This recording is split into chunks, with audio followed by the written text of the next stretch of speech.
what we're doing right now in this transitional point in the course is we're making that transition from the kind of the deeper history of the evolution of this type of ruling elite in the country. We will get back to a point very close to the end of the course where we go way back to the very beginnings of the country to try to determine how far back this whole issue goes. But we have been primarily tracking these people from the time of the end of the Civil War, the American Civil War, in the rise of the robber barons in the capitalist corporations up to the point of the closing months of World War II.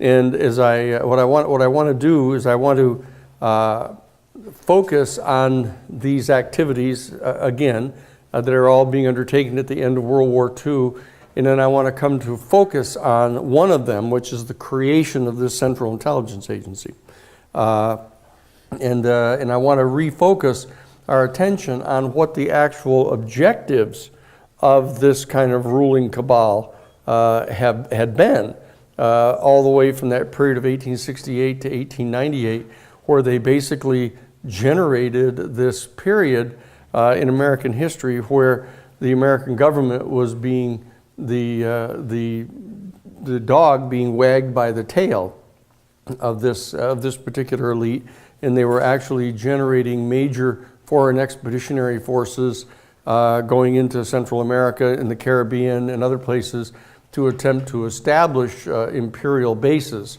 for the corporations. And so we want to focus on that. But I want to direct our attention again to where we were at the end of last week, this period in the closing months of World War II. And I want to, again, just to make clear what the ultimate mission was of the CIA when it was set up in 1947, is to refocus on these objectives of the ruling cabal that had been pushing all the way up into the McKinley administration in 1896 to 1900, that whole effort to generate imperial bases around the world for the projection of U.S. military power to basically open markets for the major corporations and the businesses to get access to the strategic raw materials that were deemed by the corporations to be necessary for them to generate their profits for their stockholders. In that this particular activity was the focus of their attention. And what I pointed out is that when we got into World War I, that we saw that these same elements that were behind the American government, they were engaged in very major business activities with Germany, rebuilding Germany after World War I, and using the mechanism of the reparations that had been drafted into the Versailles Treaty Agreement as a means of enriching the lenders who were private business clients of Brown Brothers Harriman and were legal clients of the law firm of Sullivan and Cromwell, to basically channel billions of dollars of investments and loans into Germany to rebuild them out to be what they at the time referred to as the bulwark against Bolshevism in Europe. And remember that this attitude on the part of this cabal had taken place immediately at the end of World War I, when the Bolshevik Revolution rose up in Russia and ousted Tsar Nicholas and his family and inserted the Bolshevik Revolution in charge of Russia in the Soviet Union. And right from that very start, the Secretary of State at that time, Robert Lansing, took advantage of the fact that Woodrow Wilson had suffered this massive stroke and was not really in a position of governing very effectively. and Robert Lansing, as his Secretary of State, stepped in and convened a repeated number of meetings of the cabinet of the Wilson administration, and using his power as the Secretary of State, generated support for the sending of a U.S. Dominated foreign military expeditionary force into the Soviet Union to try to crush the Bolshevik Revolution. And from that time on, they had been identifying this Bolshevik Revolution inside Russia as a potential threat to the imperial objectives of this cabal that had been so successful in generating more and more military operations on the part of the U.S. government both into the South Pacific and into the Caribbean in Latin America. So that's the state of affairs that we saw occurring at the end of World War I. And as we detailed, their participation in generating the rise of the Third Reich to actually build itself up as this bulwark against Bolshevism in Europe.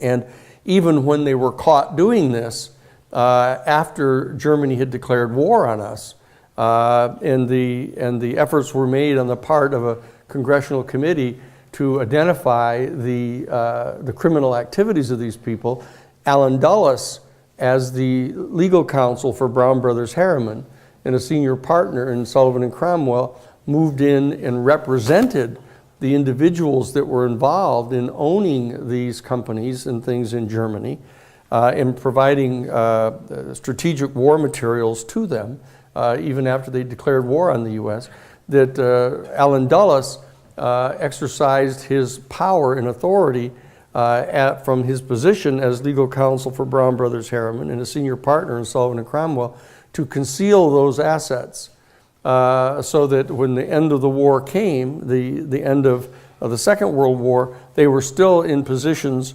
of power, because what these men did is, after they had been caught in actually attempting to mount a military coup against Franklin Roosevelt to keep him from going into the war against Germany, and once they'd been caught actually providing strategic raw materials to Germany during the war, what they did is in sort of an effort at détente with Roosevelt, they came into the Roosevelt administration during the war, and they took positions, high positions in the State Department and Defense Department and in the newly created Office of Strategic Services to actually utilize their talents in the war on behalf of the American administration to basically be a peace offering with them, so they could then retain their positions of influence inside the American government.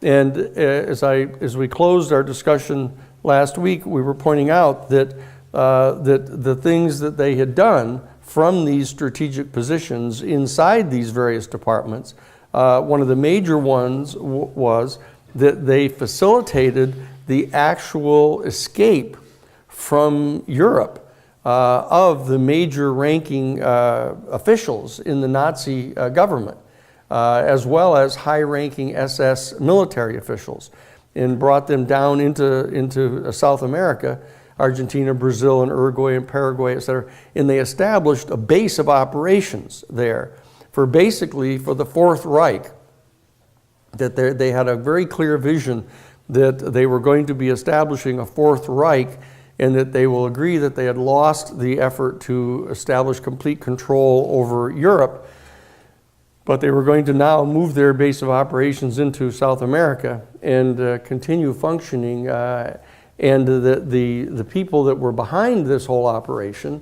that were in the OSS, in State Department and others, that they in fact then began to make their move to not only stop the prosecution of any of the war criminals that were caught in Europe and didn't get out, but they also made a deal with the head of anti-Soviet intelligence in the Third Reich, Reinhard Gehlen, and put him in charge of the intelligence services of the newly founded West German nation state.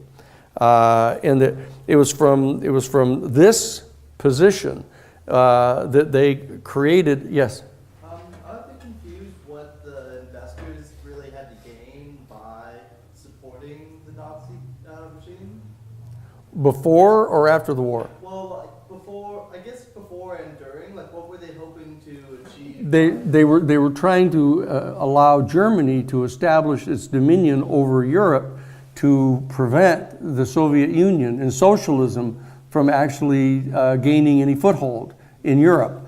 And the German state was rabidly anti-communist. And so what they were doing is they were purging the communists and the socialists. They were actually exterminating them. And that was what they were doing. And that the major financiers out of the United States viewed that as good, because they didn't want their hegemony as the major economic system on the planet to be challenged. So that's what they were doing. And they went so far as you recall, to have Reinhard Gehlen, from his position as the head of the New West German intelligence and as the chief source of anti-Soviet intelligence for all of the Western allies after World War II, is they established this academy at Oberammergau, the Anti-Communist Special Warfare Training Academy, where they trained 1,200 men over the period from 1947 all the way up to 1965. They trained 1,200 men whom they basically infiltrated into the highest ranks of the intelligence communities of all of the allied nations in the West. And that this group had a stronger allegiance to each other, as I pointed out, horizontally with each other, than any one of them did vertically with the leaders of their own government.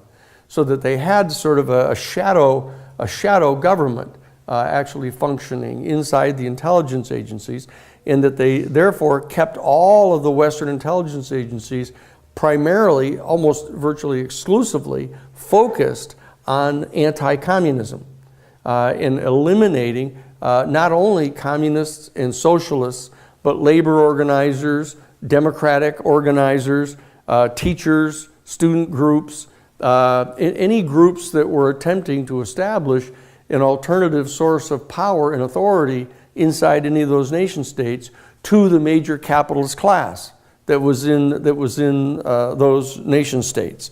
And that they had also included, that we got to the very end of one of the classes, talking about the fact that they had established this secret Anderson Trust, where they had actually taken the gold and platinum and silver and jewels that they had recovered in a dozen of these troves of treasure in the Philippines, and they did not tell the Congress about it. They did not tell the rest of the government about it. They actually put these $1.2 trillion of value into the hands of Brown Brothers Harriman. That the two of the major senior partners in Brown Brothers Harriman, Robert Lovett and Robert Anderson, were two of the three trustees for this.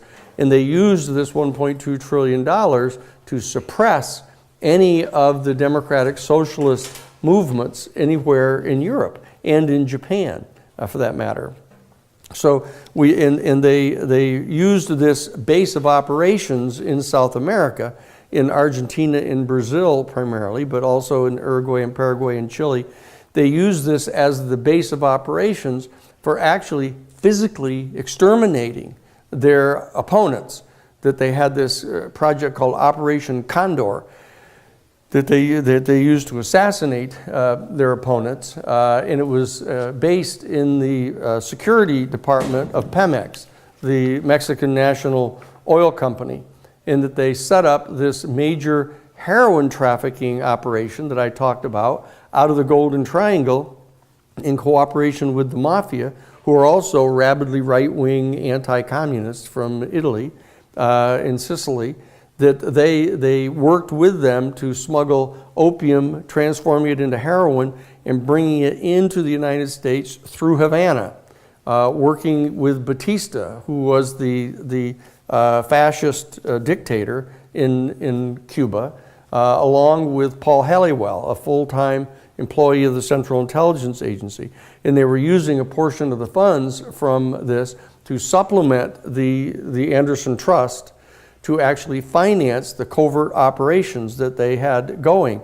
And then they moved to the crown jewel of their operations at the end of the war, and that was to create a central intelligence agency to actually, that these elite aristocrats, including, for example, Robert Lovett, one of the trustees of the Anderson Trust and a senior partner in Brown Brothers Harriman, he actually headed up a commission, and is one of the key facts that happened here is on April 12th of 1945, prior to the end of the war, even against in Europe against the fascists there, and before the surrender of Japan, on April 12th of 1945, Franklin Roosevelt died.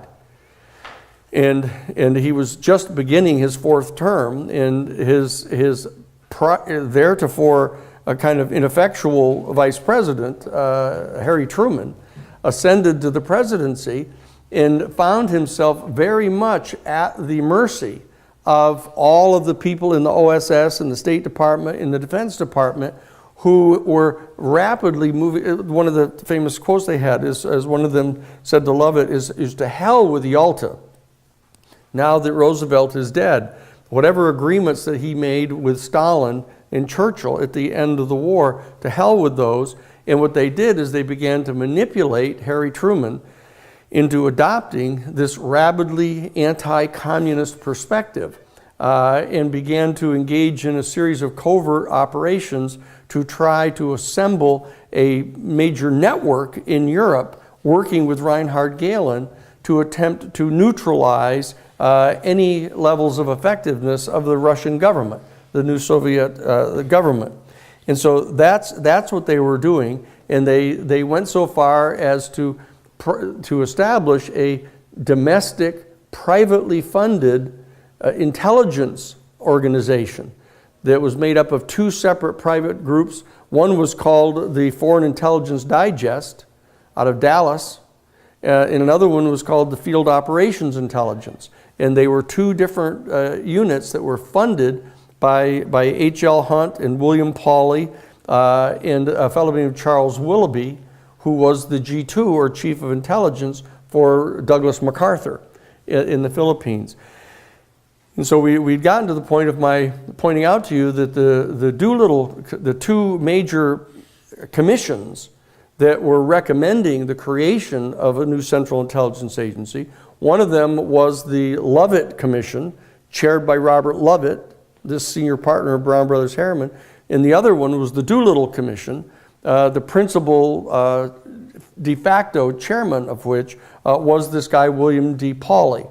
And William D. Pauley, I pointed out to you, was an extreme right-wing fascist that owned a series of major sugar plantations in Cuba, was close friends with Batista and with the Santos Trafficante, the head of the Mafia, and was a business partner with Paul Helliwell. That these people funded these domestic intelligence organizations because they wanted to have them engaged in anti-subversive intelligence gathering here in the United States, at the same time that they were moving to try to get an absolute official agency established to engage in covert operations abroad. And one of the principal requirements of the people that agreed to set up the Central Intelligence Agency was that it not be allowed to engage in any domestic activity, because they had a great fear of a political intelligence operation like this, if it was functioning inside the United States, that it could end up attempting to establish dominion and power over the political parties in actually neutralizing the effectiveness of the government. Okay, all right.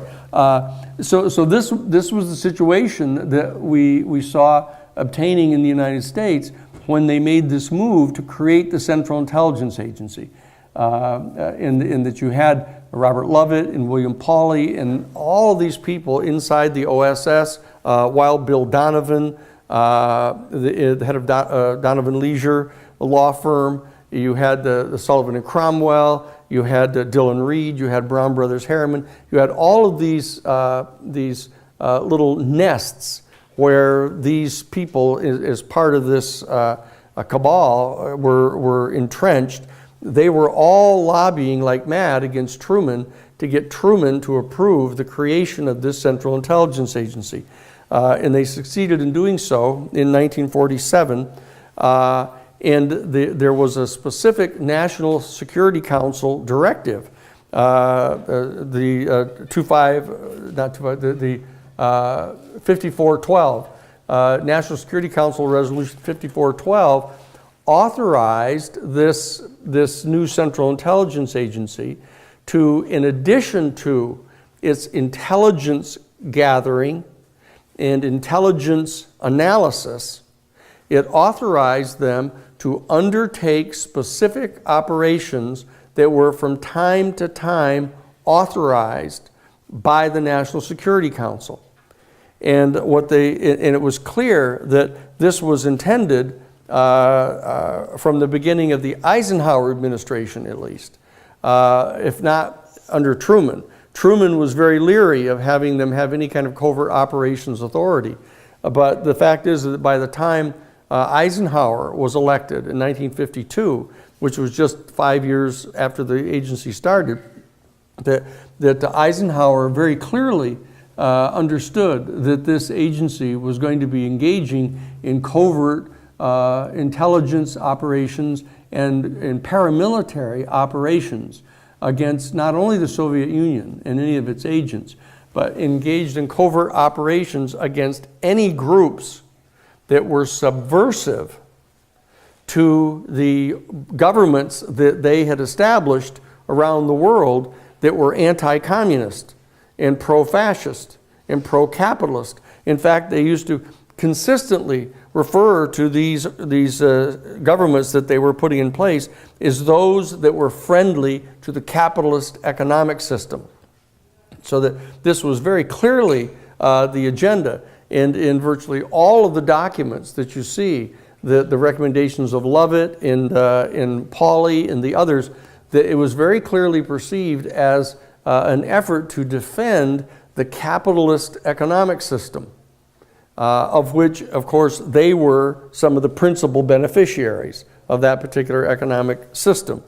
And so that when you see the establishment of the Central Intelligence Agency, that gave this group of men a base of operations in the United States.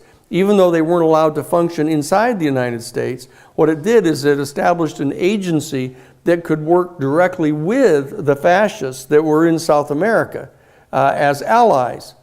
And so that you had this, they built the Central Intelligence Agency was originally spread out, different offices in some dozen buildings around Washington, D.C. And so that they ended up proposing building one single centralized building for them in Langley, Virginia, just outside of D.C. And they moved there, and this was their base of operations. And they set up an ancillary office to try to, which began in 1959. But I don't want to leap ahead too far because that becomes a major focus of our attention, this period in 1959. But we're at 1952 when Eisenhower and Richard Nixon are elected. And they take over after the two terms of Truman. And they come to power, and very, very importantly, one of the most critical steps that was taken during this entire time is Allen Dulles, who was the legal counsel for Brown Brothers Harriman, was made the first civilian director of the Central Intelligence Agency under the Eisenhower administration. And they set up a subcommittee of the National Security Council, which was made up of the head of the Central Intelligence Agency, the Secretary of State, the Secretary of Defense, and the heads of all four of the major military services of the United States. by that time the Air Force, in the Army, in the Navy, in the Marine Corps, that they all made up a National Security Council. And what they had a subcommittee of the National Security Council that was called the 5412 Committee. And the 5412 Committee was specifically designated as the group that would oversee covert operations. That they would initiate the covert operations, they would respond to specific requests on the part of any agency of the government, the president, or the military services, to undertake a covert operation, all directed ostensibly against the Soviet Union. Because these people, as I said, as soon as Roosevelt died, they moved in and had this neophyte, basically, Harry Truman, whom they basically buffeted around and pushed around and got him to do their bidding and got him to agree to begin immediately, prior to the end of the war, to refocus the activities of the Office of Special Services to counter the Soviet Union. And to not only counter the Soviet Union, but to counter any group, and I want to emphasize this, any group or organization inside any of the nation states in Western culture who were in fact subversive to the fascist governments that they had installed at the end of World War II by the use of the Anderson Trust funds and the funds that were starting to flow from the Golden Triangle with the heroin operations that they had going.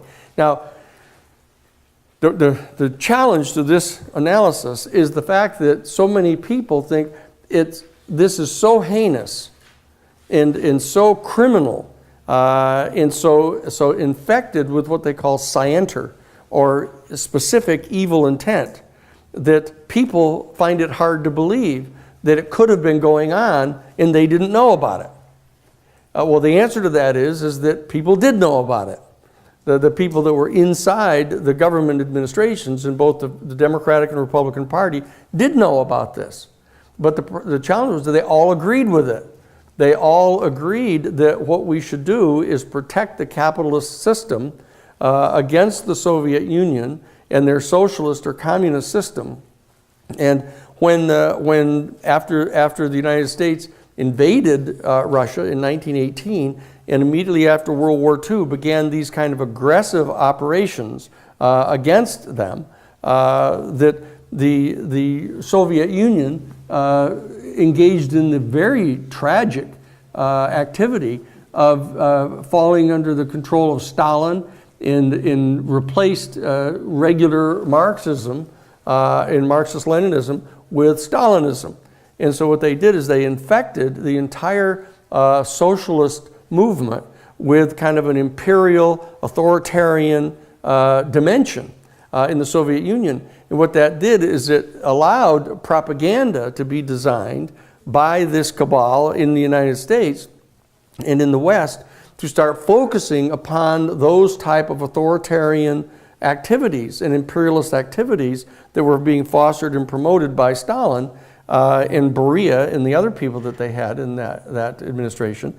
And so these people began to go to town here in the United States, in the Central Intelligence Agency, flogging this theory of world domination on the part of the communist regime in the Soviet Union. And this triggered this entire period that went on from 1952, all during the Eisenhower administration, of this rabid anti-communist kind of Red Scare in the McCarthy era that you've heard so much about. And Joe McCarthy, a Republican senator from Wisconsin in the United States Senate, made it his claim to fame that he was going to be kind of leading the charge against anybody in the United States who they viewed to be subversive. It didn't require you being a communist, it didn't require you being a socialist. All that it required was that you were perceived by these people as being subversive to their agenda. And of course, their agenda was a pro-fascist agenda around the world. And so anyone who criticized that or proposed any kind of alternative systems of any kind were immediately targeted as either communists or fellow travelers, is the term that they used.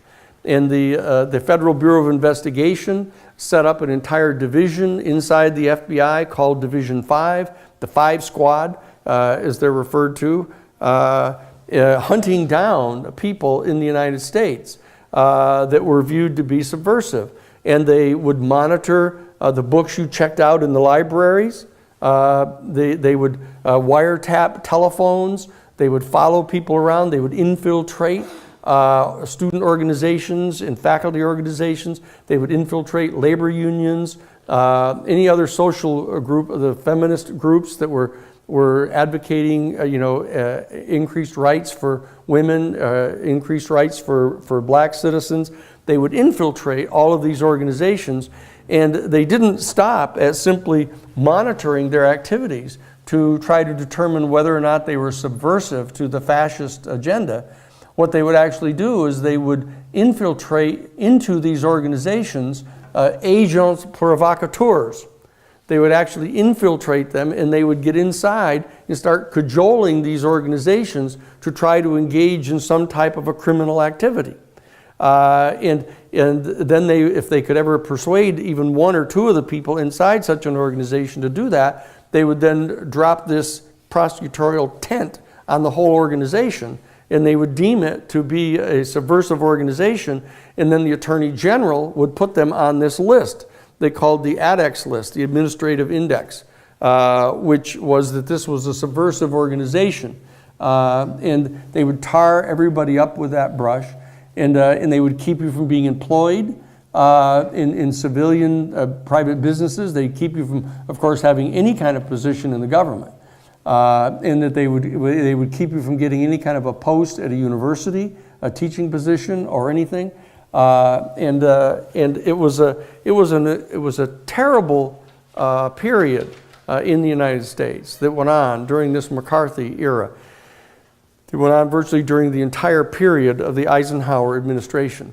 And one of the principal forces behind all of that was, in fact, Richard Nixon, who was his vice president, who sat in the National Security Council meetings and chaired the 54-12 committee. And so Nixon became a close compatriot of the people inside the Central Intelligence Agency. And the Central Intelligence Agency set up an entire division or department. It was called the Department of Policy and Plans originally. They would give them these kind of innocuous names so that people couldn't tell what they were doing.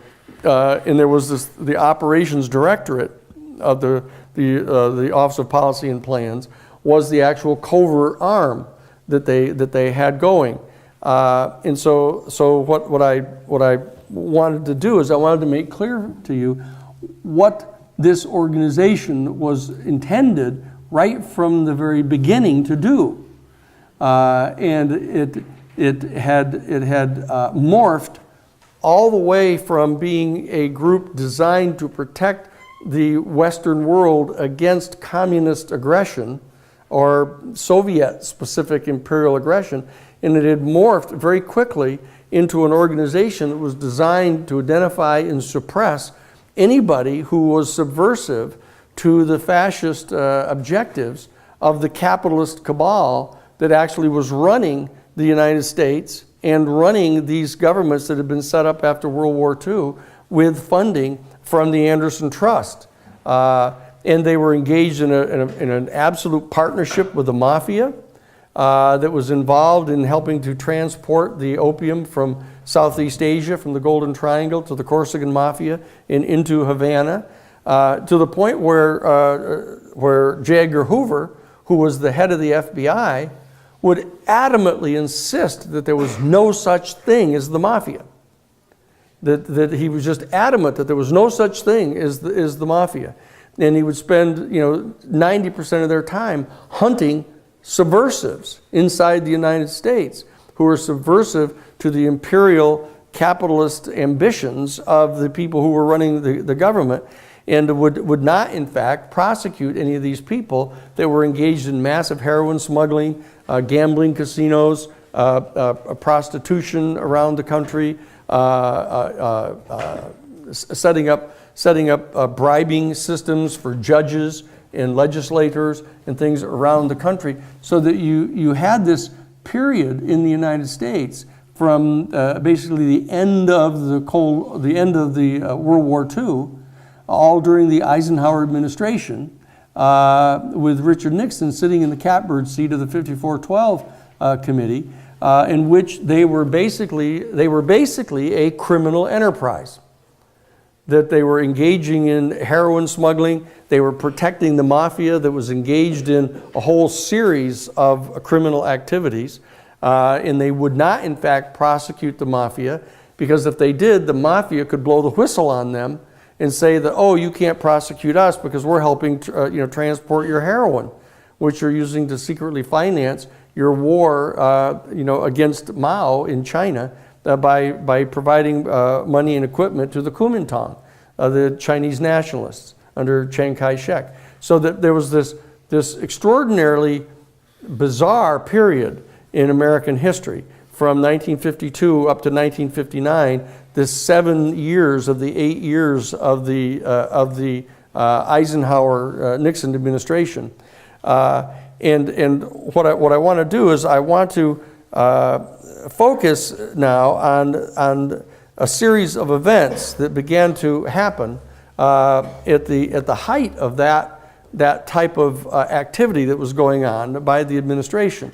What happened is that in 1958, all during 1958, and earlier from 56 to 58, a movement began in Cuba, led by Fidel Castro, an attorney. This is another recommendation for law school. An attorney along with Che Guevara and Fidel's brother, Raul Castro, and 5 other major comandantes that were undertaking a revolution against this fascist dictator, Batista. And Batista, as I said, was business partners with Santo Trafficante, the Don of the Mafia in Havana, and business partners with the Sea Supply Corporation and Paul Helliwell. He was partners, in effect, with the Central Intelligence Agency. And they functioned in Havana as a critical link in the covert operations of the Central Intelligence Agency, because they had this flow of heroin coming into Cuba and being then transported up into the United States and sold in the United States. And it was a major source of funding for their covert operations. And so that when Fidel Castro and Raul Castro and Che Guevara and the others rose up against Batista, who was in fact a total authoritarian, who was imprisoning people and torturing people and assassinating people, all of that activity that was going on, they rose up against him and they overthrew Batista on New Year's Eve of 1959. And Batista fled from Cuba, and along with Batista, all the leaders of the Mafia and the other fascist supporters of Batista in Cuba fled with them. And so there was this huge flight went on out of Cuba from New Year's Eve of 1959 all the way through January and early February of 1959. Hundreds and hundreds and hundreds of these extreme right-wing, pro-fascist elements and mafia people from Cuba fled up out of Cuba, came the 90 miles up into southern Florida, and they established themselves in Miami and in Tampa. And they set themselves up, and they created a virtual expatriate government in Miami, in Tampa, in exile against the new Cuban government, the revolutionary government in Cuba. And what happened is Richard Nixon, in his position as the head of the 5412 committee, immediately got Eisenhower to sign on to had no trouble getting the agreement of the head of the Central Intelligence Agency, that was Allen Dulles, to issue an ultimatum to Fidel Castro, telling Castro that if the new Cuban revolutionary government were going to be given any kind of diplomatic recognition by the United States, they would have to agree to have absolutely no diplomatic relations with either Russia, that's the Soviet Union, or China. They had to have absolutely no diplomatic relations with them whatsoever. And if, in fact, they didn't agree to do that, not only would the United States give the new Cuban government no diplomatic recognition, they would begin to boycott them. They would basically set up an embargo against Cuba, and they would attempt to destroy the economy of the Cuban government. And that ultimatum was issued by Richard Nixon. Fidel Castro told him to go pound sand, and that he wasn't going to abide by that. And right away, Richard Nixon from the 5412 Committee began to mobilize a covert operation inside the Operational Directorate of the Central Intelligence Agency that was called Operation 40. Was the code name for it. And it was based in Miami, on the campus of the University of Miami. And it wasn't disguised all that well. It was set up to operate out of this old airplane hangar on the campus of the University of Miami. They assigned a number of CIA trained officials that had been trained at the fish farm by the Central Intelligence Agency between 1947 now and 1959. They had a whole 12 years of classes that had come out. And what they did is they set up a set of paramilitary bases. One of them on No Name Key, this key off Florida. Another one on Swan Island, just off the coast of Florida. One of them in the Everglades of Florida, and two of them in Louisiana, one at the southern end of Lake Pontchartrain and the other at the northern edge of Lake Pontchartrain. And the Central Intelligence Agency's Covert Operations Directorate began to supply military equipment, military trainers to these people.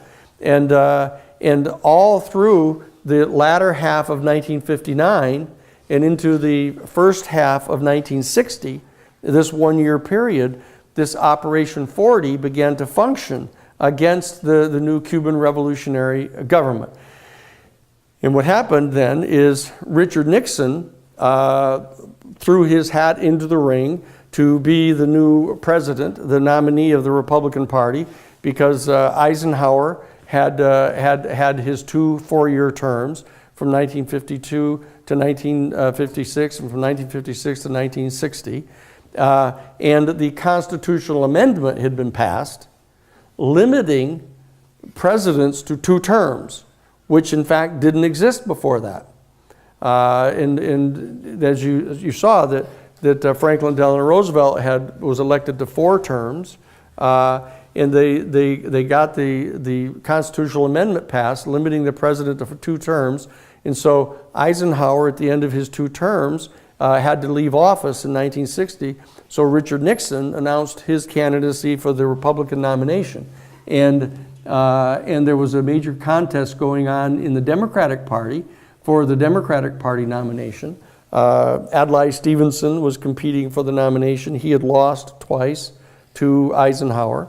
And this young senator from Massachusetts, John F. Kennedy, announced his candidacy as well for the Democratic Party nomination. The principal contest going on inside the Republican Party for the nomination was between Richard Nixon and Nelson Rockefeller. And there were efforts to get Henry Cabot Lodge to compete as well.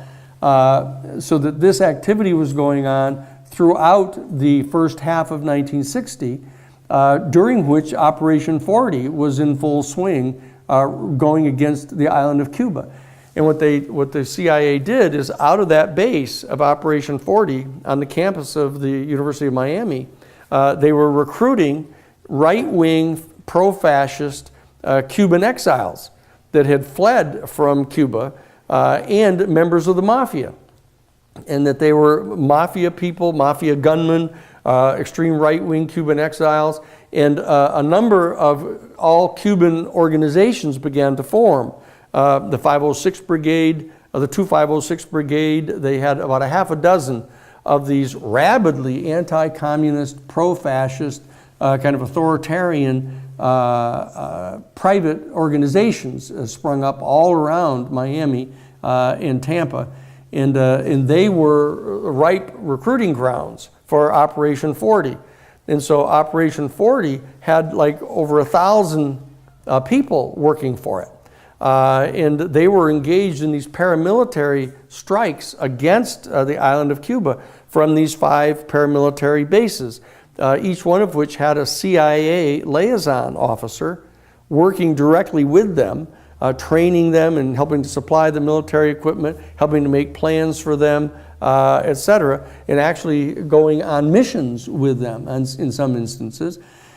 And they would blow up bridges. They'd sneak into Cuba. They'd go down in the boats across the 90 miles, and then they would go in, go ashore, and they'd blow up bridges, and they'd set fire to entire fields of sugar cane. They would poison shipments of sugar that had been put on ships to go to Russia. They would poison the sugar, hoping to poison people in the Soviet Union and have it and disrupt any relationships with Cuba.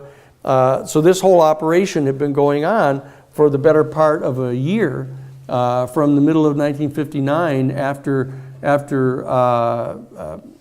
Fidel Castro rejected the ultimatum that had been put to him by Nixon and the Eisenhower-Nixon administration. And so that the campaign started moving into high gear in both parties. And in June of 1960, Nelson Rockefeller withdrew from the Michigan primary. What we have tonight, we have the Indiana primary tonight, where the big contest is between and the Republican side is basically between Trump and Cruz, and everybody's sort of recognizing that if Cruz loses tonight, then he'll have to have one more desperate effort wherever the next place is, where he thinks that if he can just win that one, maybe he can survive. Obviously, what Cruz is doing is hoping that Trump is going to somehow self-destruct between now and the time of the convention in Cleveland, and that he'll become a non-viable candidate for the Republican Party, and that they'll have to turn to Cruz as having the second highest number of delegates. And Kasich is hanging in there with only like 140 some delegates now, because he keeps on polling the highest of any of the Republican vote getters, any of them that have any delegates at all, who will do the best against Hillary Clinton in a head-to-head contest in the general election. So they're both hanging around, Cruz and Kasich, but Trump is probably going to beat Cruz by 10 points in Indiana tonight, and effectively eliminate Cruz as a viable candidate unless Trump self-destructs by the time of the convention. So it doesn't make any difference to Cruz, how few delegates he gets tonight or how badly he's beaten. He's going to just keep on smiling. It's like the guy in the Monty Python thing where he keeps getting his legs cut off and stuff, and he keeps on challenging. It's an old saw. But the basic thing, and tonight, we're going to be in the Democratic side. We're going to have Hillary Clinton against Bernie Sanders, and as of right now, it's around 8 to 10 points, with Hillary favored to win by 8 or 10 points. If it gets closer than that, if it gets into the single digits, then Bernie is going to get just about the same number of delegates out of Indiana as Hillary does. But for every advantage she gets of any 2 or 3 or 4 more delegates that she gets in a split decision in any state, she picks up more of a lead on him going in toward the convention. And so he, as you know, is shifted now into his position of advocating that he gets as many delegates as possible so he can have maximum influence on the party platform at the convention. All of that is just to put it into the current context of our gathering here today. But back in June of 1959, this event happened where Nelson Rockefeller withdrew from the Republican presidential primary in the state of Michigan. And upon that withdrawal, Richard Nixon knew that he was going to win the Republican nomination. And he was convinced that whether John F. Kennedy or Stevenson or whoever it is that won the Democratic nomination, that they weren't going to have a chance against him. He'd been the vice president of the United States for 8 years, had been the United States senator, had been the congressman from California. He thought that he was going to win.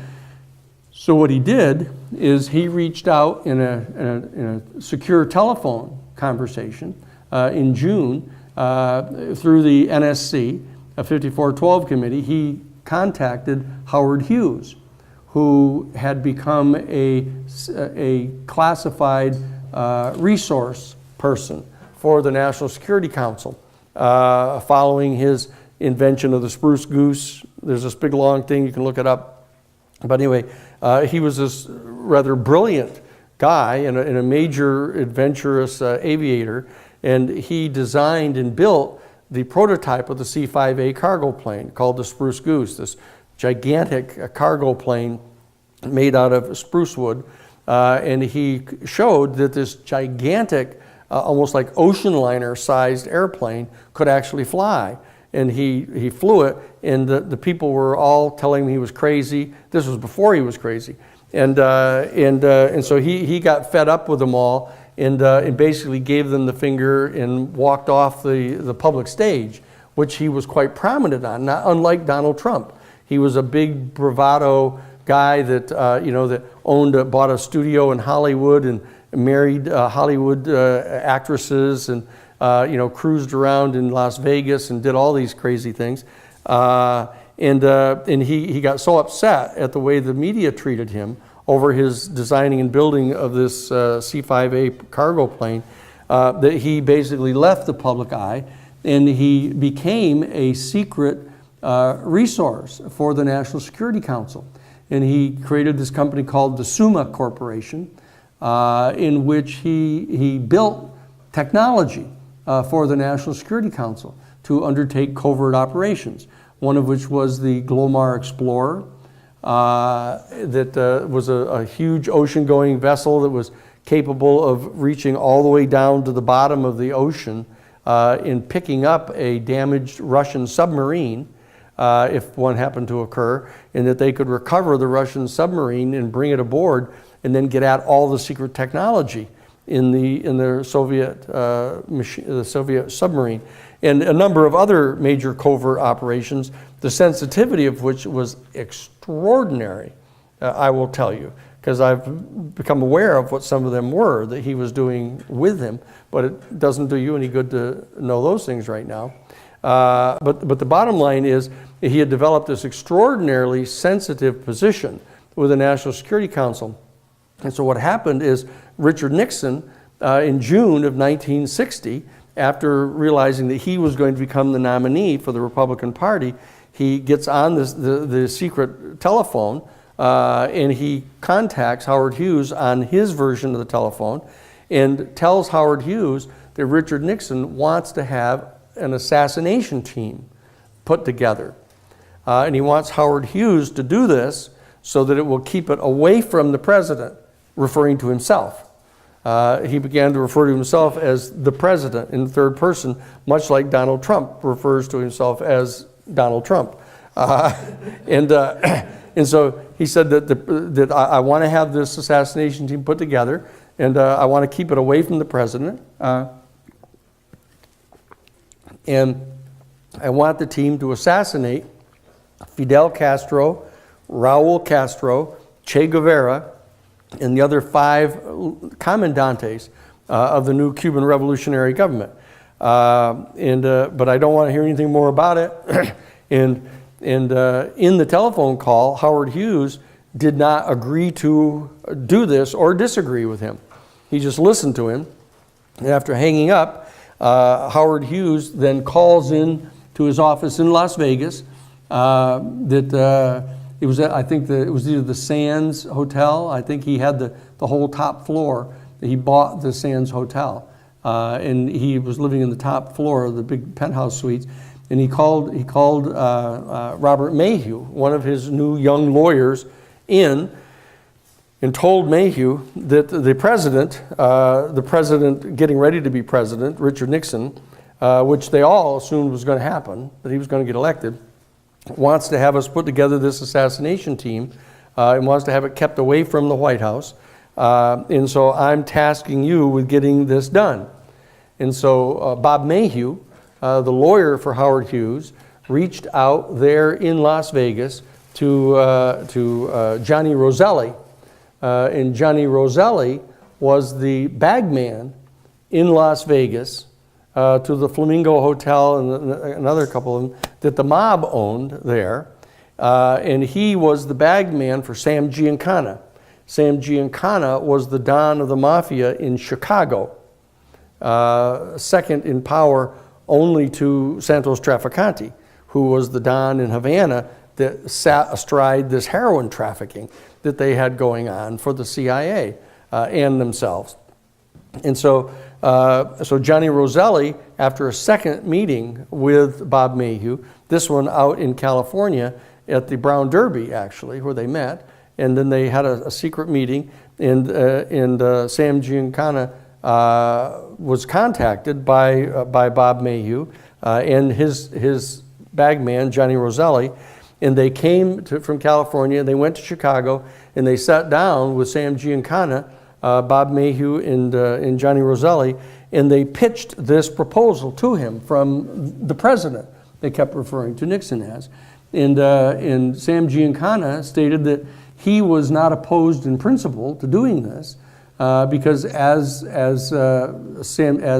Bob Mayhew pointed out to them, you guys is how they refer to them, you guys, have your own reasons for wanting to get rid of these SOBs, down there in Cuba. They've closed down all your casinos. They've closed down your heroin trafficking operation. They've closed down all your houses of prostitution. You've got your own reason for wanting to get rid of them. So would you do this? And so they sit down and they have this conversation in Chicago, and Sam Giancana says, look, I'm not opposed to doing this, but this is, if we do this, kill Castro, the Castro brothers and Che Guevara and the others, that's down in Santos Trafficante's territory. So he has to consent to this. And so they fly down and they have a series of 3 meetings at the Fontainebleau Hotel in late June and early July of 1960. And in the 3rd meeting, Sam Giancana ends up persuading Santos Trafficante in principle that he'll agree to do this. But he said he wants to make sure that Santos Trafficante wants to make certain that this isn't some pipe dream of Howard Hughes, or even worse yet, Robert Mayhew. He wants to make sure that this is coming from Nixon. So he insists upon having someone come to the next meeting and give them the green light to go ahead and do this. And in the 3rd and final meeting, a man shows up at the 3rd meeting using the code name Mr. Ed, and it turns out it's Sheffield Edwards. And Sheffield Edwards is the chief of security for the Central Intelligence Agency under Richard Nixon, and as the vice president and chair of the 5412 Committee, and under Allen Dulles. And Sheffield Edwards gives them the green light to go ahead and do this. So they set up the assassination team, and in Santos Trafficante, as he said to us later in May of 1973, when we were talking with him about this, actually through our chief investigator at the Bailey firm, of whom he was a client, he said that, look, I didn't fall off no melon wagon, he said. And so what I decided I was going to do is, in putting this assassination team together, what I'm going to do is I'm going to select a number of my former gunmen out of Havana that were there to protect our casinos and our houses of prostitution and the heroin trafficking, who have now been recruited by the Central Intelligence Agency down in Miami to be part of Operation 40. So what I'm going to do is put together the assassination team made up of 15 of these anti-Castro Cuban exiles who are part of Operation 40, but who are my guys, really. And so he did. So he puts together this 15-man team that they codenamed the S-Force. S is in Sam. And they put together the S-Force of 15 people, and they were made up of guys like Rafael Chichi Quintero and Ricardo Chavez and the Villaverde brothers. There are a whole bunch. We got their names. There's 15 of the guys. Okay, and they put them all together, and they're all spread out actually in these 5 paramilitary camps that have been operating as Operation 40. And so there are like 2 or 3 of them in each one of these places, but they're spread all around. And so what happens is they send a private plane to get them, and they will then fly them together. They fly them to Fort Huachuca in Arizona. And at Fort Huachuca, they sign in at Fort Huachuca, and then they just disappear. And it turns out that they were brought by private plane from Fort Huachuca, flown down into Mexico, to Oaxaca, Mexico. And they land there at a landing strip that's at the ranch of a fellow named Clint Murchison. Clint Murchison Jr., actually. And his father, Clint Murchison Sr., is the one who owns the Dallas Cowboys. At that time, it was called the Dallas Texans. But and they also own the Santa Anita racetrack in California, which is where J. Edgar Hoover and Clyde, whatever his name is, who was his friend and deputy director of the FBI, used to go and spend long weekends together and be given free betting on the horses at Santa Anita. And so that this ranch that exists down in Oaxaca, Mexico, they fly them down there, and they have a triangular fire team base training facility there at the ranch. And these 15 men are trained in triangular crossfire assassinations with high-powered rifles to assassinate the Raul Castro and Fidel Castro and Che Guevara and the others. And that activity is going on. And the way that it's financed, this is all given to us by Santos Traficante, who set the whole thing up, tells us all about it. And that what they would do is they would skim cash off the casinos in Vegas that were owned by the mob. They would skim the cash off, and they would put this cash in these very expensive suitcases, and then they would put the suitcases into the trunk of these Cadillac, brand new Cadillac automobiles, and they would drive them from Las Vegas all the way through New Orleans and then into Miami. And they would deposit the cash in the Miami National Bank, which is the national bank that's owned by Meyer Lansky, who is the treasurer for the Mafia. And they put the money in the banks, and then they would wire the money to the International Credit Bank in Geneva, Switzerland, owned by this guy by the name of Gaillon. And that they would put the money in, they would wire the money into the bank, and then they would wire portions of the money to different places. And one of the places that they would wire part of the money to was into the Banco Internacional in Mexico City. And they would put the money, wire it into this account of an attorney by the name of Ogario down in Mexico City. And that's where they were funding the activities of the Triangular Fire Team Base out of Oaxaca, Mexico. And that whole operation was underway in the second half of 1960. And the campaign was then going on. Nixon did get the nomination for the Republican Party, and John F. Kennedy got the nomination for the Democratic Party.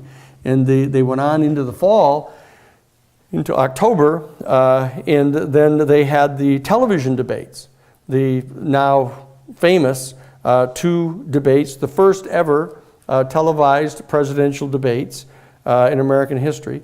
And during those debates, prior to the debates, Kennedy, as the nominee for the Democratic Party, had been briefed on some of the things that were going on, so that he wouldn't accidentally step on any of these covert operations in his campaign debates. But he got on national television and he confronted Richard Nixon, challenging Richard Nixon in two very specific ways. One, he said that the Nixon Eisenhower administration had allowed the United States to fall behind in the number of nuclear missiles that we had as compared to Russia. Completely untrue, but did it anyhow, Trump-like fashion. Just kind of said, you've allowed us to fall behind and there's this missile gap. We're suffering this missile gap. We're behind the Soviet Union in nuclear missiles. And secondly, you are allowing this communist regime right down in Havana, 90 minutes from our shores, to have a communist regime there, and you're not doing anything to get rid of them. Which was another complete and total lie, because he knew perfectly well that they had Operation 40 running against them, but Richard Nixon couldn't say anything about it. And so he humiliated Richard Nixon on national television, basically charging Richard Nixon with being soft on communism, right? And made Nixon furious about what he had done. But all that did is made him sweat more and made him look worse on television, as it turns out. And so Kennedy ends up winning, theoretically, setting aside the issue of the votes in Chicago that there's some serious question about.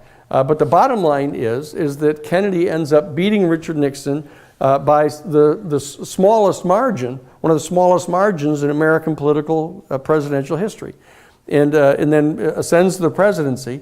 And when he becomes president, he is briefed for the first time that there is a dimension of Operation 40 that he had not been told about.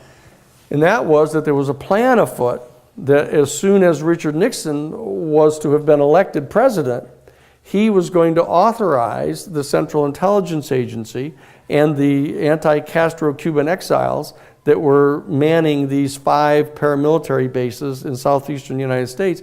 He was going to authorize them to stage an invasion of Cuba, that they were going to go ashore at a place called the Bay of Pigs, and they were going to go ashore and they were going to immediately hoist a flag of the free Cuban government, and the Richard Nixon administration was going to give diplomatic recognition to that new government of Cuba, and then they were going to send in the United States Marines behind them to militarily overthrow the government, the revolutionary government of Fidel Castro and Raul Castro and Che Guevara. That was what the plan was. But when Kennedy was elected, he refused to go along with that. He refused to allow any United States military forces to be deployed against the island of Cuba. Now this sounds like it'd be a perfectly logical and appropriate thing for him to do, but the fact of the matter is, as General Smedley Butler pointed out in the readings that you read, that the United States had in fact deployed U.S. military forces into Latin America and into the Caribbean, 24 times in the previous 100 years. And so that it wasn't anything extraordinary that the Central Intelligence Agency and this clique of people, this cabal that was instrumental in creating the Central Intelligence Agency and putting together this entire paramilitary operation that was functioning on behalf of their interests, they thought. But here's this guy, John Kennedy, who basically takes this kind of self-righteous position that he's not going to allow any U.S. military forces to be directly deployed against the island of Cuba. And so Allen Dulles, the head of the Central Intelligence Agency, and Richard Bissell and a number of others who were in the Miami station, they tell him, well, look, here's what's going to happen is as soon as we land our 300, 400 guys on the beach and announce the new free Cuban government, all the people of Cuba are going to rise up against Fidel Castro in this revolutionary government. They're going to rise up and they'll overthrow the government. And so Kennedy says to them, fine, if that's what your assessment is as the CIA, then you go ahead and do what you were going to do, and you put these 400 guys ashore, and if the people rise up and overthrow the government of Fidel Castro, once it's established, we'll recognize it. But what happens is the plan all along on the part of the Central Intelligence Agency, Alan Dulles, in the deputy director, in Bissell, the station guy down in Miami, what they had intended to do is they were going to go ashore, and then what they were going to do is completely contrary to the direct orders of Kennedy. They were getting the commander of the Guantanamo naval military base down in Guantanamo to actually send out naval ships to place them just offshore of Cuba and manned with United States Marine Corps guys. And what they were going to do is they were going to go ashore and assuming that they were going to get their butt kicked, if they got caught, then they were going to confront Kennedy and say, look, you've got to turn the Marines loose to save face because you're going to be humiliated because our guys are all going to get their butt kicked, and you're going to be responsible for it. And they planned to trap Kennedy into having to do this. And so what happened is on, I guess, April 17th, I think it was, April 17th of 1961, just after he came into office. He's sworn into office on January 21st of 1961. This launches on April 17th. And what happened is, it's one of the great fiascos of the many of all time. But the bottom line is that they had these two great big bombers that were based down in Nicaragua with Anastasio Somoza, down in Nicaragua. And they were scheduled to leave Nicaragua and fly and be available so when these 400 guys went ashore at the Bay of Pigs, they'd have air cover in case they were discovered. And then they could take out any of the artillery and stuff that was there. But the problem was that they were in a different time zone. And they got there an hour late. That's true, And so all kinds of people in history, totally ignorantly, kind of conflate the fact that Kennedy refused to give them any official U.S. air cover, which he did. They conflate that with the fact that he allegedly stood down the air cover for them and allowed them to get trapped on the beach, which is not true at all. They just screwed up and got the wrong time zone and got there an hour late. And by the time they arrived, those guys had the crap kicked out of them on the beach. They sank their munitions ships. They lost all their additional ammunition and their explosives, and they were trapped on the beach, and they were getting hammered. And so what Alan Dulles and Bissell and the other guys from the agency did, they went to Kennedy that night at a gala affair that was going on at the White House. And Kennedy, in order to maintain the pretense that he had nothing to do with this, they're going on, he was attending this gala at the White House. And so they come to the gala and they pull him aside and they say, look, something terrible has happened. Our planes have not gotten there to provide the air cover. We're getting the crap kicked out of us. You're going to be humiliated. You need to send in the Marines, who were, in fact, sitting in these ships, completely contrary to Kennedy's orders, just offshore. And so Kennedy said, absolutely not.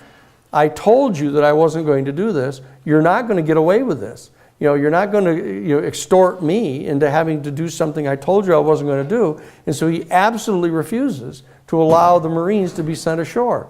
And fortunately, as history would have it, these people did not feel adequately empowered to give the order to send in the Marine Corps, which they could conceivably have done, because they already defied the president by ordering them out of Guantanamo and stationing the ships right there. And they were staged and ready to go with full ammunition packs and everything ready to go. And we talked with the guys who were involved in it.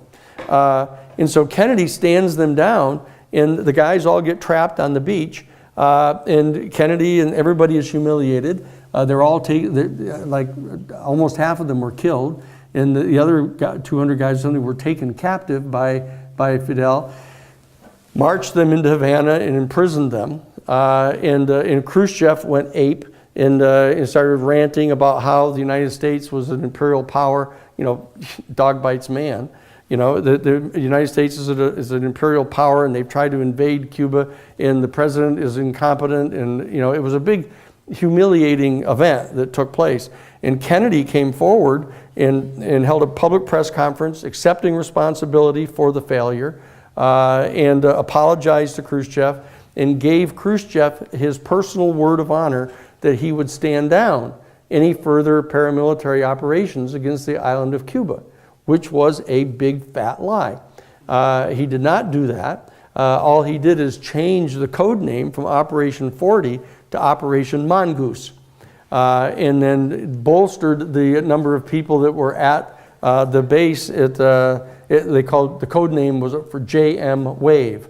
It's J/M Wave, W-A-V-E. JM Wave, what became the major airplane hangar on the campus at the University of Miami, and they added more CIA personnel to it, and they continued the operations against the island of Cuba. And what happened is that was in the end of 1961, and so within a year, from October of 1961 to all the way into October of 1962, what happened is Nikita Khrushchev was so pissed off over the fact that this young punk had lied to him and put him into a position of temporarily at least relying upon his word that he was going to stand down from any further paramilitary operations. Khrushchev got so angry, he started sending in Russian missiles into Cuba to base them in Cuba secretly, so that if the United States ever tried to mount another paramilitary attack against the island, he would notify them that they had missiles and that they would launch them. The Cuban military people, actually with Soviet technicians operating the missiles, that they would launch them against the United States to stop them from any further deterrence. And the problem is that they were waiting. They were waiting until some big famous day, Lenin's birthday or something, in the Soviet Union to let it be known. And so they were building these missiles, and U-2 overflights over the island of Cuba picked up the construction of these missile bases in early October. And they finally confirmed that this was for real, that they were putting in nuclear missiles into Cuba. And there's an excellent movie, actually. There's a mediocre movie and then an excellent movie. The excellent movie is called The Missiles of October. And you can find that on the internet, I'm sure. And William Devane plays Kennedy, and Marty Sheen plays Bobby Kennedy. And it's an extraordinary recreation of the events of that week of the Cuban Missile Crisis. And the actors, who are all men, because they had all the cabinet members and the secretaries of defense and everybody else were all men at that time. And they have people playing the actual people that look almost just like them. You know, they're almost identical to them. And they've got Bob McNamara and Bobby, of course, and they've got well, anyway, they're all there.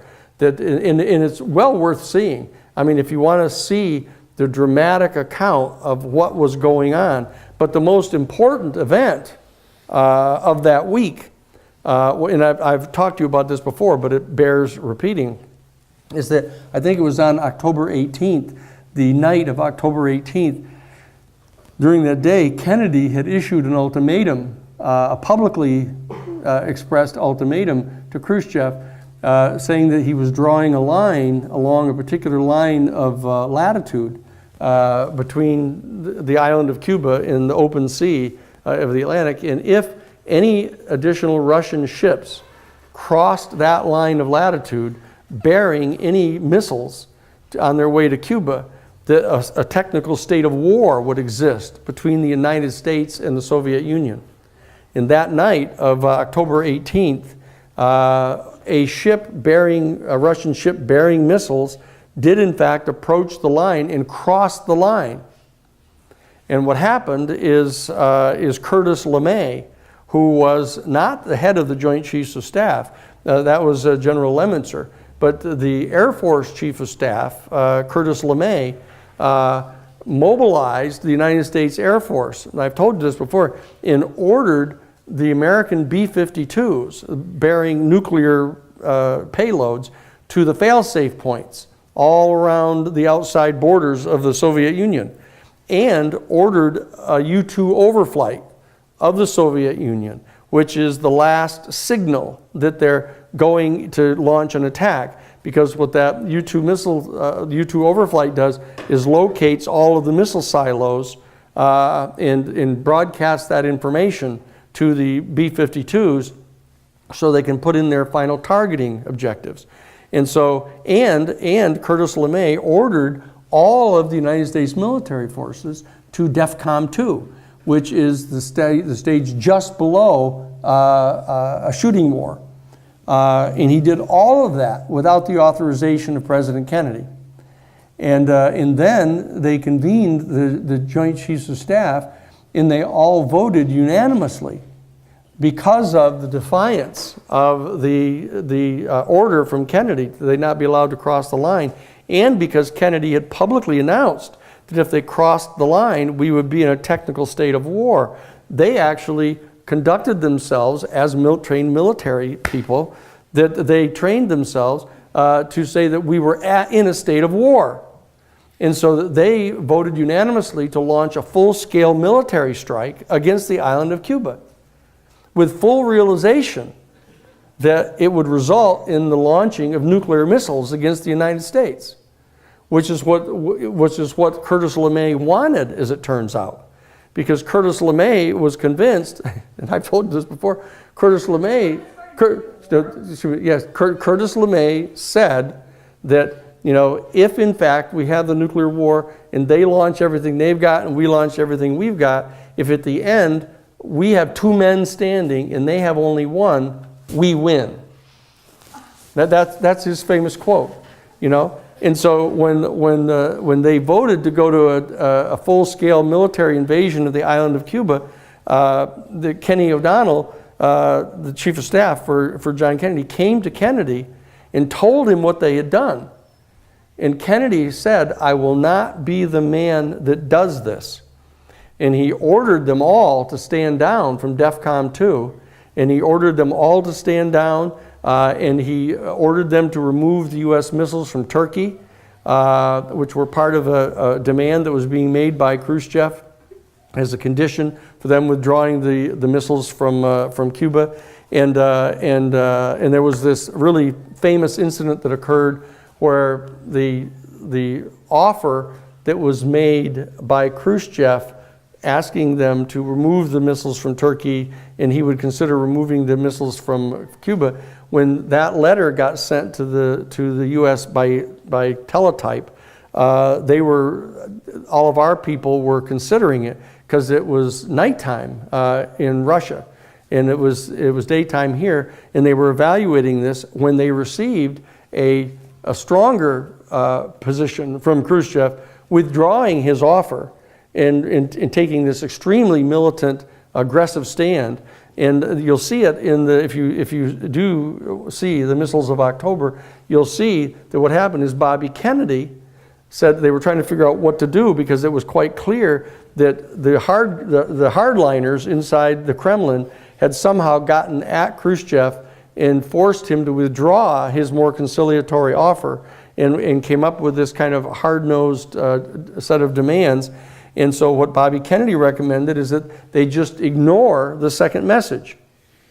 They just ignored it, and they sent a reply to his previous softer offer, and they agreed to accept it by withdrawing the American missiles from Turkey in exchange for this, and it resolved the confrontation.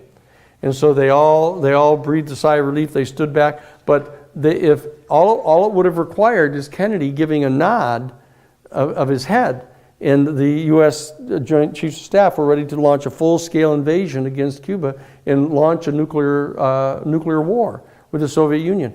And that so traumatized President Kennedy that I personally believe, based on all the information that I've gotten on this, is that he went through this experience that is referred to in theological terms as a metanoia experience. It's this kind of total trauma where you're confronted with the stark dimensions of reality, and it totally transforms your entire worldview. And since he was then confronted in that moment as the man who had the authority to basically destroy the world, and he chose to stand down from that. And what he did is he not only ordered them to stand down from DEFCON 2 and ordered them to take the U.S. missiles out of Turkey, but what he also did is he ordered the opening of a back channel to Castro to normalize relations with Cuba, and he began a series, and I mentioned this to you too quickly in passing, but this contexts it now, is that he engaged in the exchange of some 18 letters, totally confidential letters with Khrushchev, in which he and Khrushchev began to have a discussion in these letters to disassemble all of the warheads of the United States and all of the nuclear warheads of the Soviet Union, and disassemble the missiles and stand them down.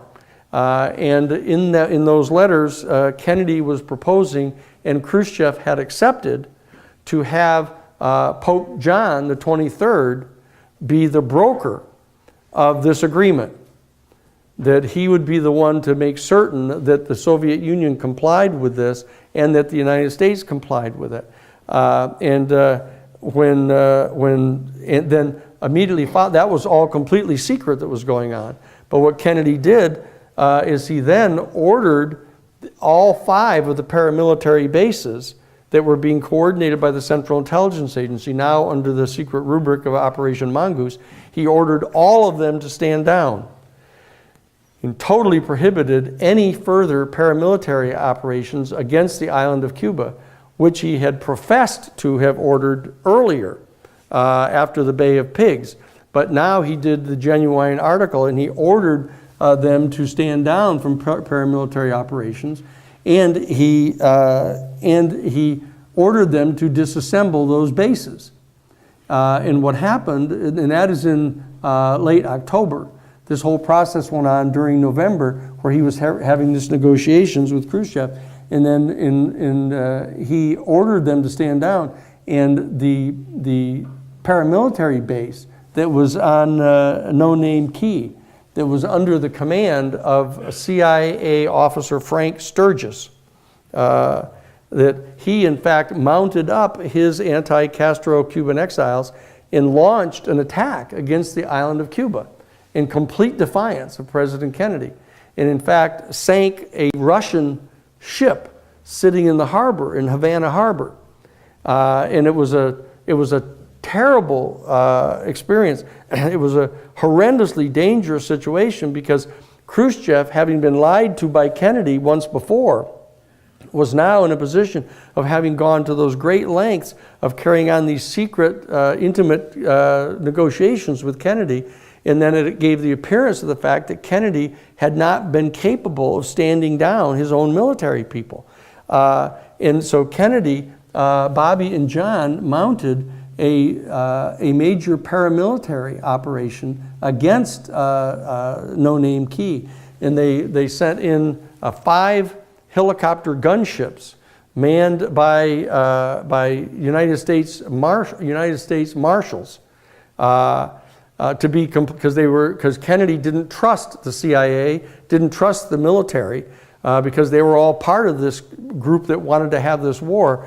And so he used U.S. Marshals and sent them into No Name Key, and they burnt out the entire base. And they arrested those people that had been involved in that paramilitary assault and charged them with violations of the Federal Neutrality Act, which is making war, in effect, on a nation state with whom the United States has positive diplomatic relations, and held them in custody for 2 days and then released them, figuring that that was a basic shot across the bow to all the rest of the paramilitary bases, making clear that they better stand down pursuant to the president's order. But then the group that was in the Everglades, that was under the command of CIA liaison officer E. Howard Hunt, started to mount up a second paramilitary attack against the island of Cuba. And Bobby and John sent in the helicopter gunships with the U.S. Marshals again and burnt out the base and arrested them and charged them again with violation of the Neutrality Act and put them in jail. And the people that were part of the paramilitary operations were so furious at Kennedy that they viewed him to be a traitor, because he had in fact given them authorization to engage in these types of activities. And in fact, after the Bay of Pigs debacle, after he'd apologized and taken responsibility for this to Khrushchev, Kennedy actually went down to Miami and went to the Orange Bowl and convened almost all the people in the Cuban American community down there at the Orange Bowl, and in the middle of the night publicly apologized to them for having let them down at the Bay of Pigs earlier in April of 1961. And he gave them his word that the flag of a free Cuba would fly above the island before the end of his second term. So he had given them that kind of an intimate word of his. And here now, simply because they were threatening to blow up the entire world, he had changed his mind and had decided that he wasn't going to continue to do that. And he genuinely ordered them to stand down and had gone to the lengths of arresting them for continuing to try to do those things that he had previously ordered them to do. And so they, of course, not surprisingly, resolved that they wanted to kill him.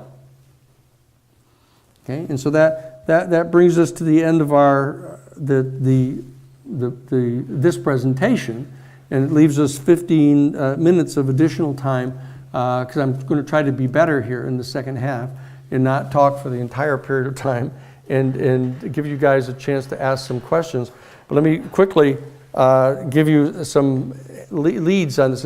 You received the little email from Noah about the quote prompt for the papers. Okay, so there may be some questions about that, but that's the thing that I think will be helpful for you guys. If you think in terms, I mean, some of you are seniors, some of you are juniors, some of you are earlier in your educational process here, but to the extent to which you have any type of an idea as to what it is that you would like to do professionally after you've gone to graduate school and law school, that when you get done doing that, you know, what it is you'd like to do professionally. And this developed in my conversation with a few of you following on your first papers, because I thought that this would be something that could engage you genuinely and substantively on this thing, is that if you think in terms of what it is you want to do professionally, to reflect upon what it is that you've learned in the course, in this first half of the course, basically, and say, what is it that you've learned here in the first half of the course that has some effect upon, A, your decision as to what you want to do professionally, whether it's helped crystallize your ideas about what you might want to do, or it's altered in any way your previous plans as to what you might want to do, if at all, either one of those two. And secondly, what type of effect what you've learned in the course so far will have upon the actual profession that you want to undertake. Is there anything, because I mean, I'm assuming that what you've learned here in the first part of the course is rather surprising to you. It's not something you've been told before. It's not anything that any of your educators have shared with you prior to this time. And so that because of the nature of it, I would assume, not necessarily so, and you can say so if it's true, but I would assume that it would have some kind of a profound effect upon you in how you think you might go about doing your profession, ranging all the way from being a high school history teacher, you know, to being a lawyer or working for any type of a government agency or anything that you might be interested in doing, that it would seem that that what you have learned so far in the course would have some sort of significant impact upon how you go about practicing that particular profession. Because if it hasn't, then I'm going to have to crank it up considerably here for the second half and tell you a whole bunch of stuff that I wasn't even going to tell you. Okay. Well, anyway, so that's a prompt for. So Sheehan tells us more.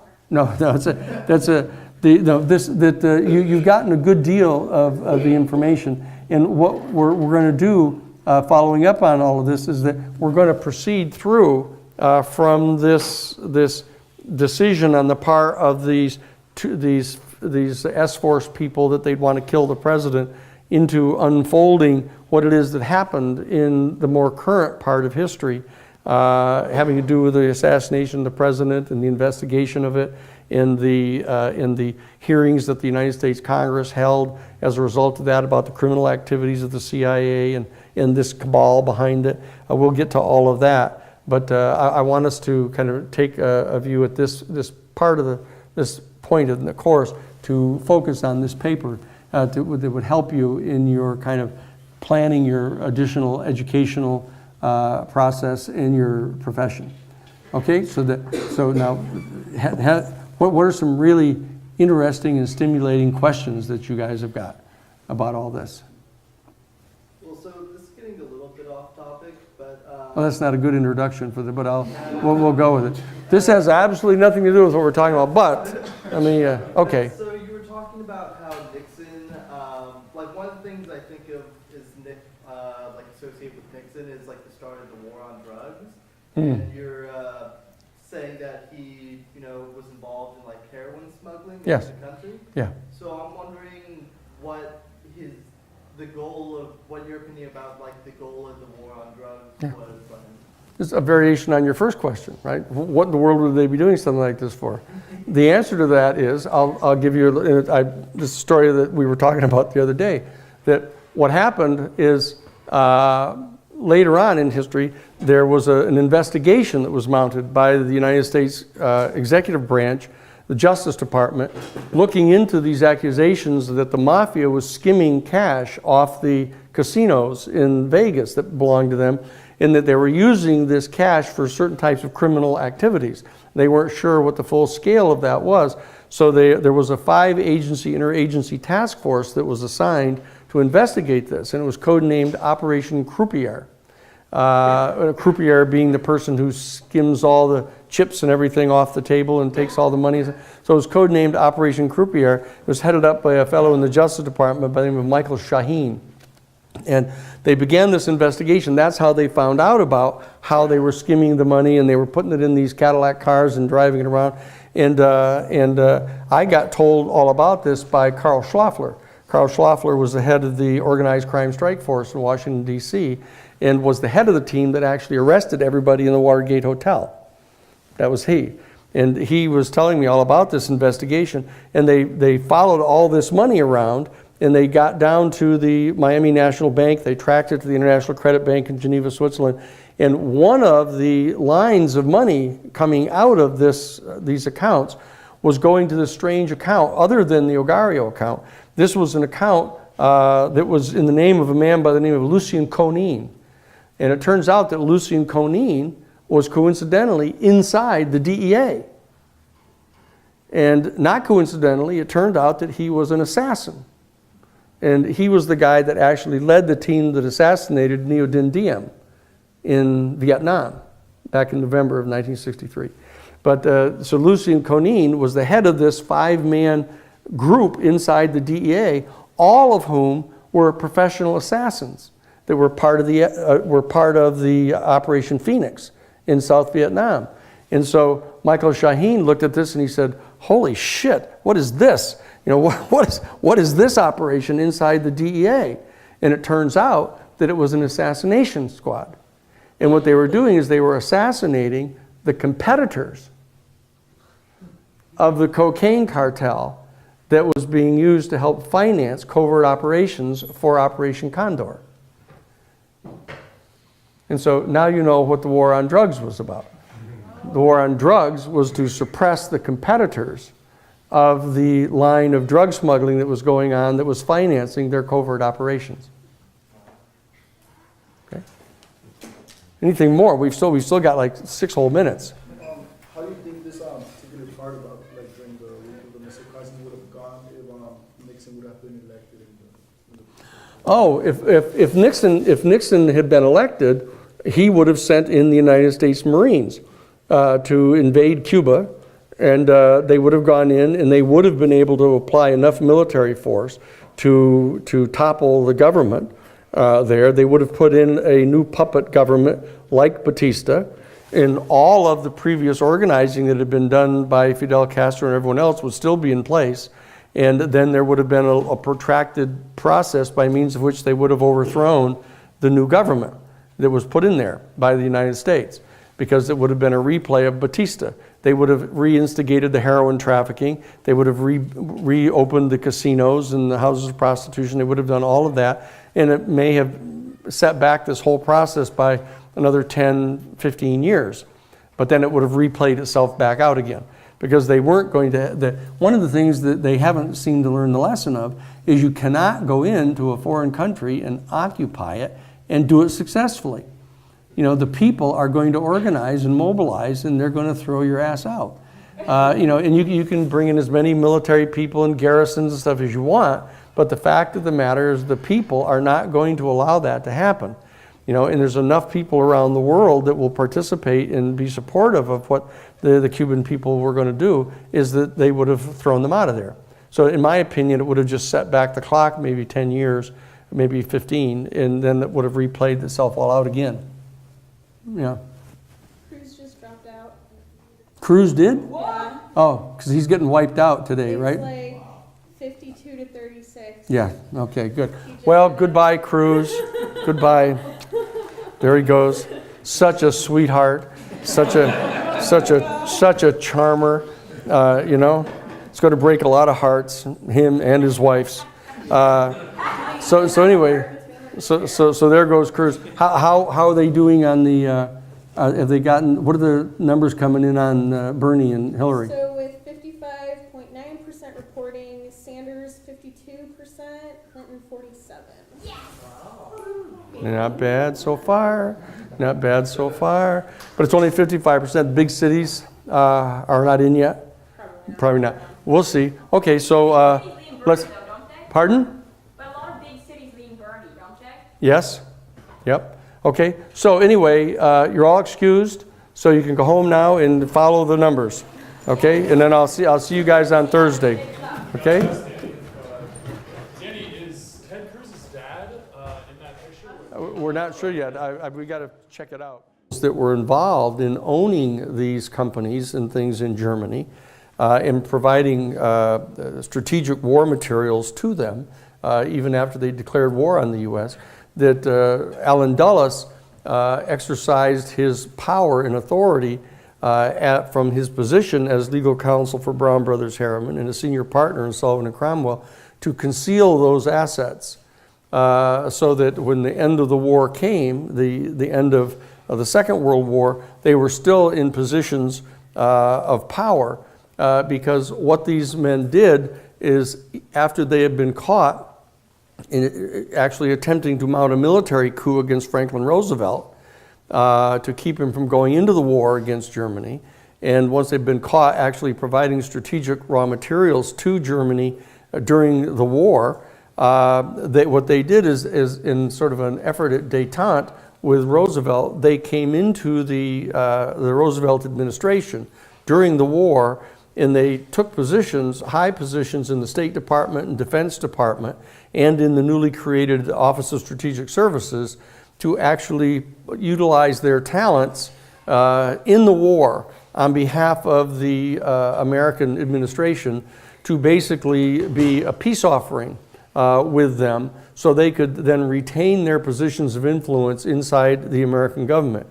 And as we closed our discussion last week, we were pointing out that the things that they had done from these strategic positions inside these various departments, one of the major ones was that they facilitated the actual escape from Europe of the major ranking officials in the Nazi government, as well as high-ranking SS military officials, and brought them down into South America, Argentina, Brazil, and Uruguay, and Paraguay, etc. And they established a base of operations there for basically for the Fourth Reich, that they had ousted Tsar Nicholas and his family and inserted the Bolshevik revolution in charge of Russia in the Soviet Union. And right from that very start,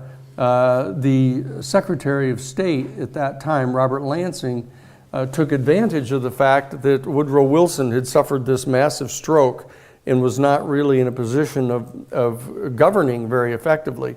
And Robert Lansing, as his Secretary of State, stepped in and convened a repeated number of meetings of the cabinet of the Wilson administration, and using his power as the Secretary of State, generated support for the sending of a U.S. dominated foreign military expeditionary force into the Soviet Union to try to crush the Bolshevik revolution.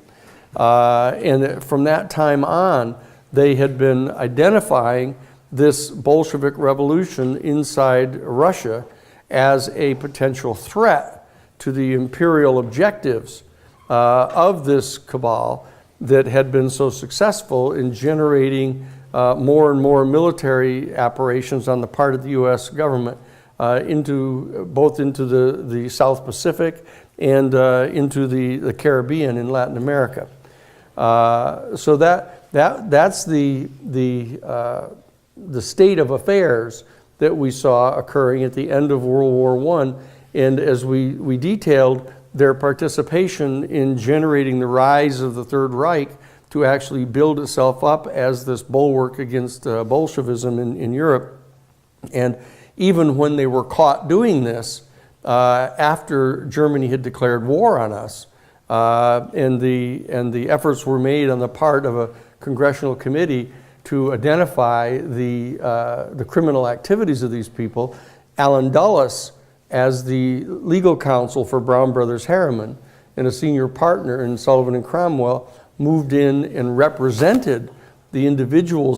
What we're doing right now in this transitional point in the course is we're making that transition from the kind of the deeper history of the evolution of this type of ruling elite in the country. We will get back to a point very close to the end of the course where we go way back to the very beginnings of the country to try to determine how far back this whole issue goes. But we have been primarily tracking these people from the time of the end of the Civil War, the American Civil War, in the rise of the robber barons in the capitalist corporations, up to the point of the closing months of World War II.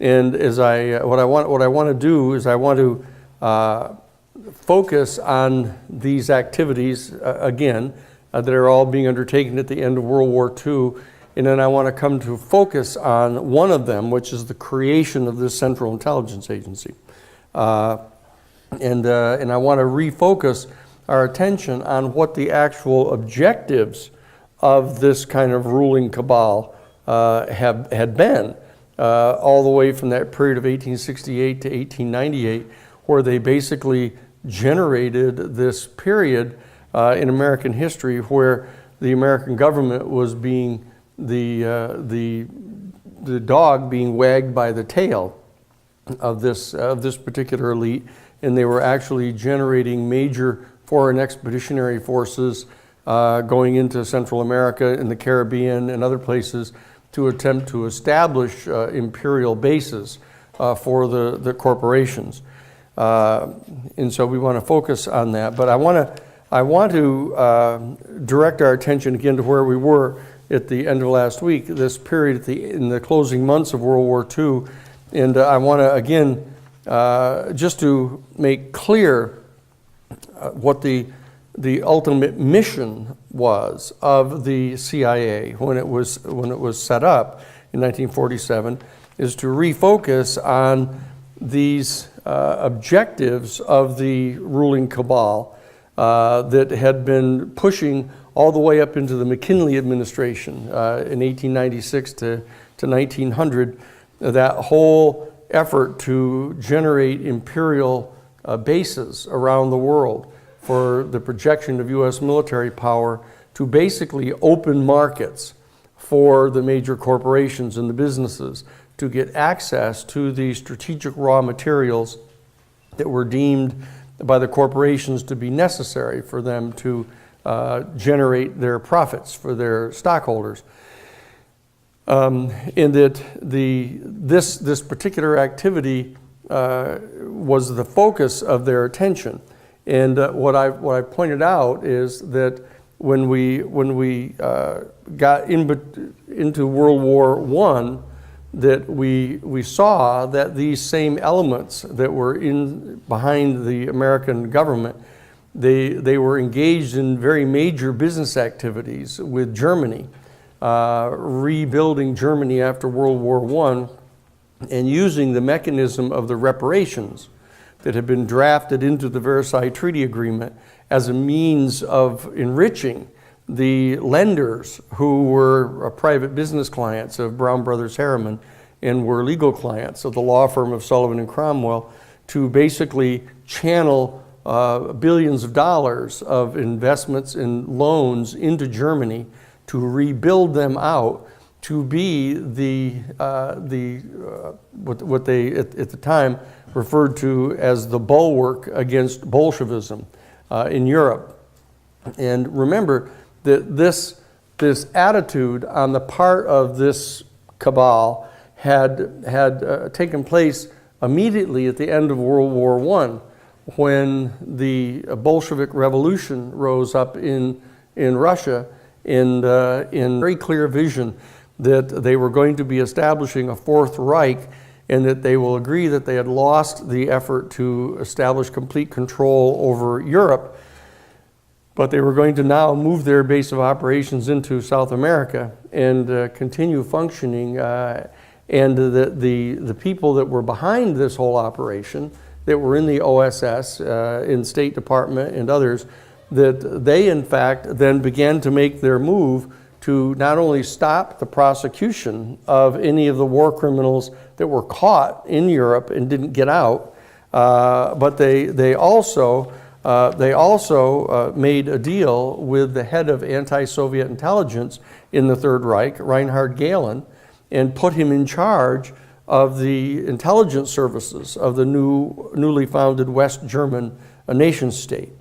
And it was from this position that they created, yes?